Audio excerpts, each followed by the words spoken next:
Hi, and welcome to part 5 of controlling and automating your model railway using OpenLCB.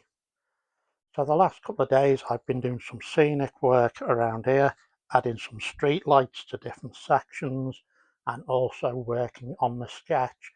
So now, as you just noticed there, the street lighting has come on in the station area. The signal went green, and this time I'm using the old Black 5, which is an early Hornby model. So this is now doing the back and forth sketch. So this was something I wanted to do, was sort of concentrate on this area of the layout so I can demonstrate how I'm approaching it. So again, it's still only using spot detection and not block detection.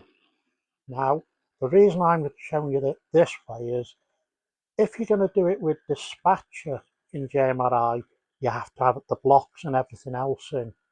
So this way you don't need blocks, but we use scripting, which does mean a little bit more work in the scripting side, but I think it's worthwhile for getting started to show what you can do with OpenLCB.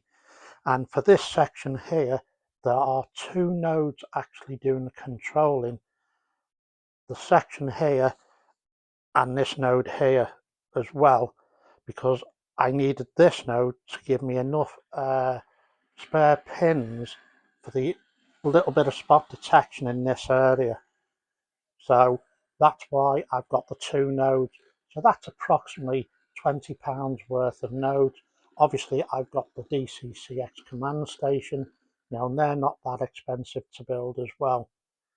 But I'll go into a little bit more detail on some of the approaches I'd suggest, which is using Anyrail when you're planning it to show your certain areas, so you can sort of note, well, this is where my spot detectors are and what the names are used.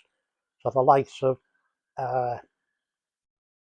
SP401, say, or whatever. So I'll show you that approach now. So here you can see I'm using Anyrail 7, and it's the trial version, which allows you to have 50 items.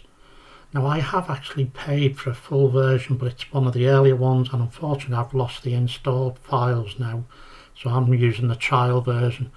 But here you can see the representation of the two nodes that I've just spoken about.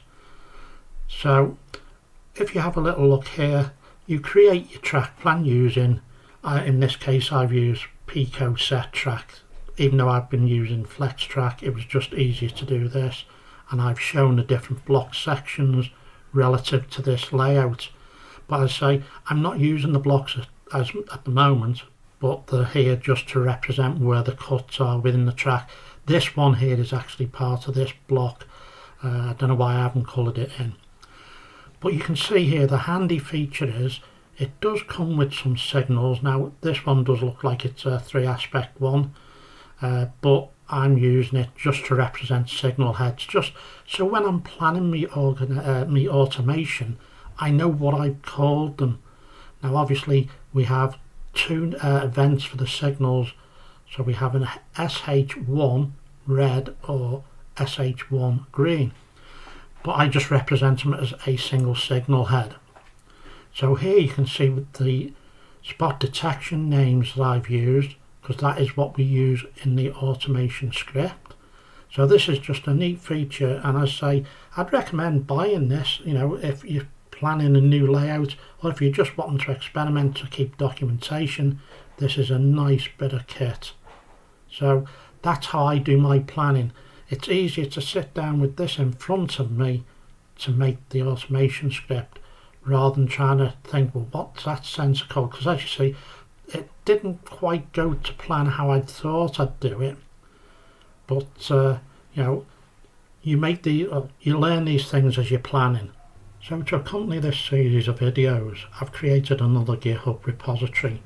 So if you go to my GitHub repository, and there's how you get to it, and then if you scroll to here, repositories, and then scroll down, you'll see I've created this repository here. and this is going to be holding the likes of the automation scripts and some other things I mentioned within these videos. I just felt this was a better way of doing it. So obviously for part 1 I showed this script here, so these are available to use for reference. And then for the latest one you've seen, we've got this one here, and I give it a little bit more information. Now when I put this up, I think here, so you put your throttle in here. Now this was when I had it for the Ginty. Obviously you can change this for whatever loco you wish, and then I've just put some different approaches in which I think might make it a little bit easier for people to have a go. So again, this is here just as a reference aid. Obviously you're going to use different names for your events, but use these as a guide, that's all.